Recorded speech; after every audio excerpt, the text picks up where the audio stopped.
வணக்கம் மற்றும் ஒரு இன்றைய பதிவினூடாக இணைந்திருக்கின்றோம். இந்திய தேசத்தின் வரலாற்று பக்கங்களில் தனித்துவம் மிக்க தலைவராக தொடர்ந்து 3வது முறையாகவும் மக்கள் ஆணை பெற்று பாரத பிரதமராக ஆட்சிப்பிடமேறியிருக்கும் நரேந்திர மோடியின் பணிகள் இந்திய மற்றும் ஈழத் தேசங்களின் நலனுக்காக வரலாற்று பணிகளாய் அமைய வேண்டும் என தமிழரசுக் கட்சியின் நாடாளுமன்ற உறுப்பினர் சிவஞானம் ஸ்ரீதரன் வாழ்த்து தெரிவித்தார்.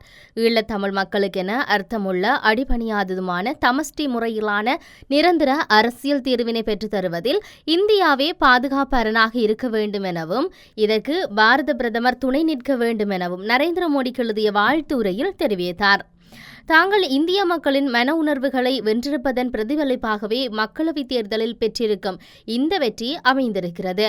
பாரதத்தின் அரசியல், பொருளாதார, சமூக நலன் சார்ந்து தாங்கள் ஆற்றவிருக்கும் பணிகளில் விளிம்பில் ஈழத் தமிழர்களுக்கும் இந்திய தேசத்துக்கும் இடையே இழையோடி இருக்கும் உறவின் கனதியை உயிர்ப்பிக்க வேண்டிய காலக்கடமையில் தங்களிடத்தே தரப்பட்டிருப்பதாக நாம் உணர்கின்றோம். இலங்கை தீவில் ஈழத்தமிழ் மக்களுக்கென அர்த்தமுள்ள அடிபணியாததுமான சமஷ்டி முறையிலான நிரந்தர அரசியல் தீர்வினை பெற்று தருவதில் இந்தியாவே பாதுகாப்பரணாக இருக்க வேண்டும் என்பதே எமது இனத்தின் நீண்டகால எதிர்பார்ப்பாகும். அந்த வகையில் தங்களது அனுசரணையும் அழுத்தமும் இன்றி இலங்கை தீவில் தமிழ் மக்கள் தமக்குறித்தான உரிமையுடன் வாழும் வாய்ப்பை பெற முடியாது என்பதை நாம் திடமாக நம்புகின்றோம். போருக்கு பின்னரும் இன மத அடக்குமுறைகளுக்கு ஆளாகியிருக்கும் எமது மக்களின் ஆட்சி உரிமை மற்றும் அரசியல் உரிமைகளை வென்றெடுப்பதற்காக எமது கட்சியாகவே இலங்கை தமிழரசுக் கட்சி உள்ளிட்ட தமிழ் தேசிய பரப்புகளால் முன்னெடுக்கப்படும் முயற்சிகளில் இந்திய மத்திய அரசு தனது முதன்மையான பணிகளை ஆற்ற முன்வர வேண்டும் என்ற எதிர்பார்ப்பை எமது இனத்தின் கோரிக்கையாக தங்களிடம் முன்வைக்கின்றேன் எனவும் தன்னுடைய வாழ்த்துச் செய்தியில் தெரிவித்திருந்தார்.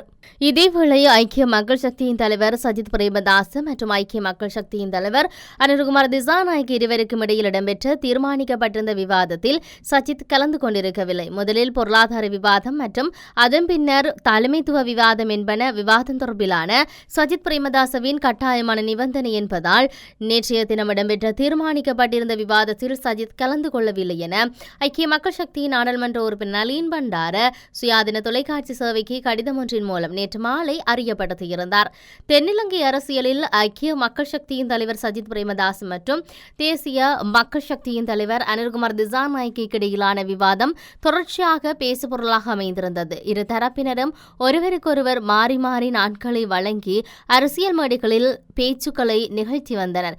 இந்த நிலையில் தனது கட்சி சார்பில் விவாதம் தொடர்பில் பல நிபந்தனைகளை முன்வைத்திருந்தோம்.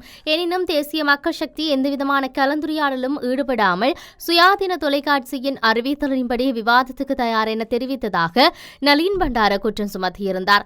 தேசிய மக்கள் சக்தியின் நாடகம் ஒன்றை அரங்கேற்றி வருகிறது.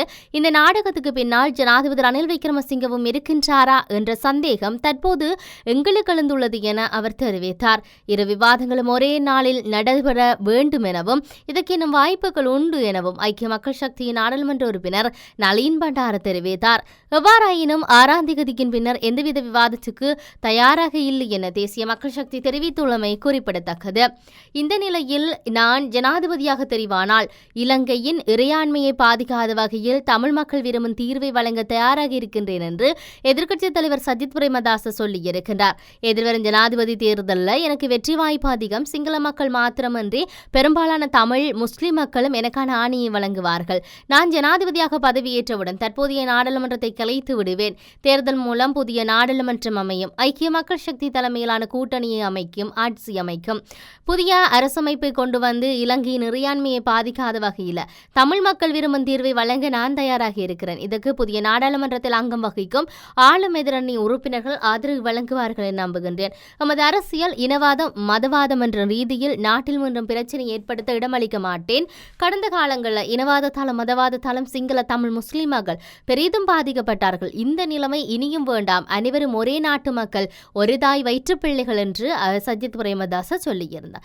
இதையும் தாண்டி ஜனாதிபதி தேர்தலில் ஜனாதிபதி ரணில் விக்ரமசிங்கவை வேட்பாளராக முன்னிறுத்தினால் அவருக்கு ஆதரவு அளிப்பதில் கட்சிக்குள் எவ்வித ஆட்சேபனைகளும் இல்லை என்று ஸ்ரீலங்கா சுதந்திர கட்சியின் பதில் செயலாளர் நாயகம் துமிந்த திசாநாயக்க சொல்லியிருக்கிறார்.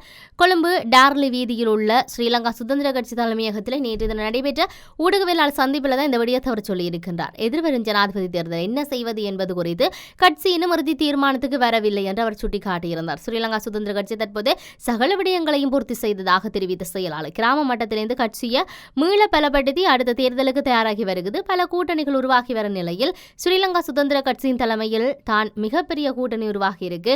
சுதந்திர கட்சியின் முன்னாள் தலைவர் தனது பதவியை ராஜினாமா செய்வதாக பகிரங்கமாக அறிவித்துள்ள நிலையில் கட்சியின் மத்திய குழுப்படி புதிய அதிகாரி குழு நியமிக்கப்பட்டிருக்கு. அதுக்கமே அமைச்சர் நிமல் சிறிபாலடி சில்வா பதில் தலைவராக செயல்பட்டு வருகிறார் என்று சொல்லி துமிந்த ஜிதாநாயக் இந்த விடயத்தை சொல்லியிருந்தார்.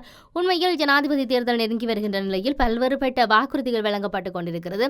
இந்த நிலையில் தான் சஜித் பிரேமதாசவன் தன்னால் ஆட்சி அமைத்தால் தான் தமிழ் மக்களுக்கான தீர்வை தருவேன் என்று சொல்லியிருக்கிறார். அங்கால இந்திய பிரதமர் நரேந்திர மோடி அவர் பதவியேற்க இருக்கின்றார். நரேந்திர மோடி மீண்டும் 3வது முறையாக பிரதமராக ஆகின்றார். இந்த நிலையில் அவர் தமிழ் மக்களுக்கு ஈழ மக்களுக்கு ஏதாவது ஒரு செய்வார் என்று சொல்லி தமிழ் மக்கள் பிரதிநிதிகள் நம்பிக்கொண்டிருக்கிறார்கள்.